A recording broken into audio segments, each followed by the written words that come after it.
the review right away here. So yeah, review Houseki Kuni episode 6. Very much different episode, right, than early episodes, which I kind of expected. I kind of expected this to be like this. There would be a way happier episode.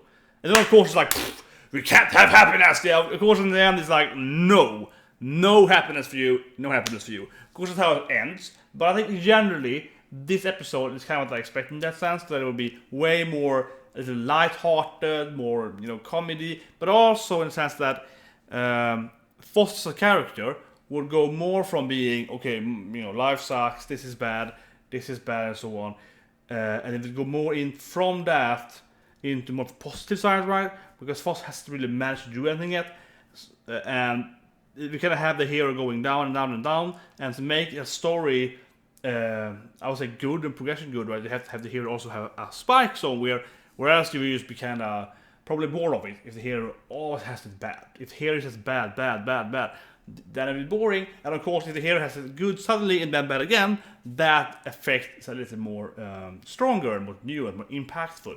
But I think in generally, the episode tone, though, even though they kind of died, or maybe they died, but because they didn't get captured, he was crushed, right? Even though it happened in the end there, I don't feel like it was a very tragic episode, right? I mean, that scene, of course, was tragic, but I think it's more like, it's more about the general tones that the last 3-4 minutes were a comedic hero. See it from hero, yeah, that's a good word. See it from hero, the hero being like, okay, I'm fast now, I'm strong now, I'm trying to get to my work now, yeah. So I think that was very, it was a great episode that sounds very different from other episodes. I mean, it's just general, how people treated her. Because almost the early episodes, even though it wasn't like that negative, episode 5 and so on, we would see people saying, Phos, she's bad. Now it's like, Phos is really fast now. Maybe we can actually use her now. So that was great. The episode got a little feel. So that was really awesome. That being said, though, it's like, oh god, Phos, you're so bad. You're so useless, Phos. It's kind of how it's right. One of the weakest main characters ever. In a really interesting way to watch a story with that. Because it's really like, I have to watch around me and pick seeds. That's a lot of work. Yeah, it's like a lot of work doing 2 things at once. She's very, very limited, right? She's been like sheltered. She's the youngest of them, the weakest person in their like race, and they're like, yeah, we're gonna have her inside, look at like berries or something. She clearly hasn't been doing much for her lifetime, right? She's the most like sheltered little girl they have. And it's like, what? I have to do this thing. And of course, when she's lying there, like, oh, whatever, it's too easy, this thing, she's low on the ground, of course they will get in and get killed. But yeah, that was good. Definitely an interesting perspective there. And her speech was great. She was like, I want to help everyone, I love Sensei, I love you all. And so on. So, let's talk about the humans. What's it much to say about that? Unfortunately, I mean, I'm always you watch the show, you want to get the mystery, not resolved, but you want more hints and so on, so you can make an adequate guess.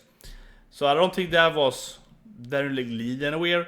But what the game was is that Sensei, at least, he knows something about humans, yeah. I mean, and well, we know, kind of, if it's true or not, but we know that humans, of course, split for some reason into the soul, the bone, and the flesh, right? And he doesn't necessarily know that part, but Sensei probably knows that humans existed on the planet years back, right? And we also heard the Yellow Diamond is the oldest one, which was great. We heard that it was 3,500 and was 98, 78 something like that years. So Sensei is probably he's older than that, right? So humans existed for quite a while back. Humans existed, and I'm thinking that Sensei might be a human. Obviously not human anymore, but he's like 5,000 years old. He could have been a human that was, for some reason, he transformed into a bone person or something. He might be the experiment, doing experiment, whatever, how it happened. And he might be a last surviving human or something like that. It's a possibility, right?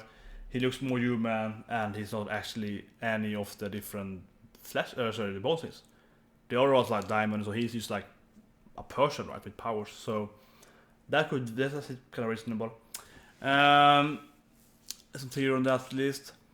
Yellow Diamond. I like the hair thing, but I was a little confused about it. I was like almost 2 different persons when she was running. And I guess she was illustrated she was the fastest one. And then Phos, of course, is like, I'm faster now. So that was great. You can't stop me. And every time Phos is like, oh, we gotta go. Whoa, I'm faster than them. That was great. Yeah, I'm really fast, but I can't stop. Yeah, that was funny. I mean, it's a funny episode. Twin things though. I wonder if there are more twins. Did you mention that twins can't crack each other? They could be the only twins anyway though, but there also might be more twins, right? They do the similar thing. Was it more? I don't know. Yeah, the twin thing. I'm thinking about those characters. They were very, very like, oh, everything is easy so on. So they were definitely. So I mentioned earlier, I would say that they kind of lost because they overestimated themselves, right, a lot. Not necessarily against enemies, which is kind of annoying because they even said, oh, this is a kind of unique special enemy. Then they turn their backs and like, yeah, look at us, Phos, so then they get killed. Like, yeah, not the best teachers how to do stuff. So anyway, the last part then, of course, is Bort. I mentioned it in my kind of last outpost here of the reaction to it. It's very like, wow, why do they all hate Phos so much? Why do they always blame Phos?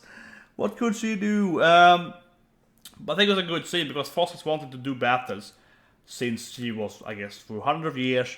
They never strong enough, or she finally gets out there, and when it actually is finally a battle, she just freezes out of fear and lets her friends die. Right? So obviously it's like a that last scene is very impactful in that sense.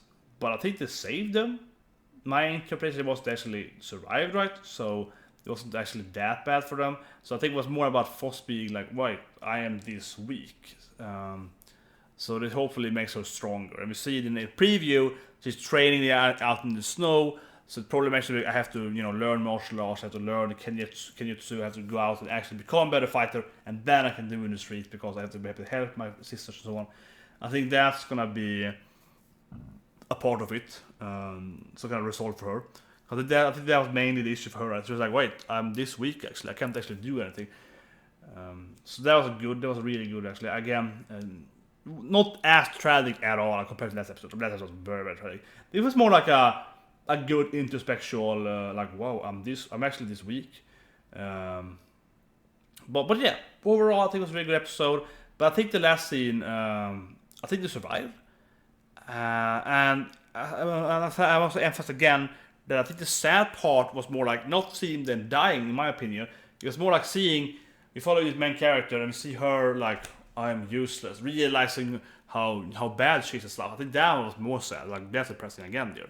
Like, I am this weak. I think that's the sad part, really. But again, right, as I mentioned at the beginning of this live, I was like, envy and sadness. That is Land Lustrous. So anyway, hope to see you next week and have a great day.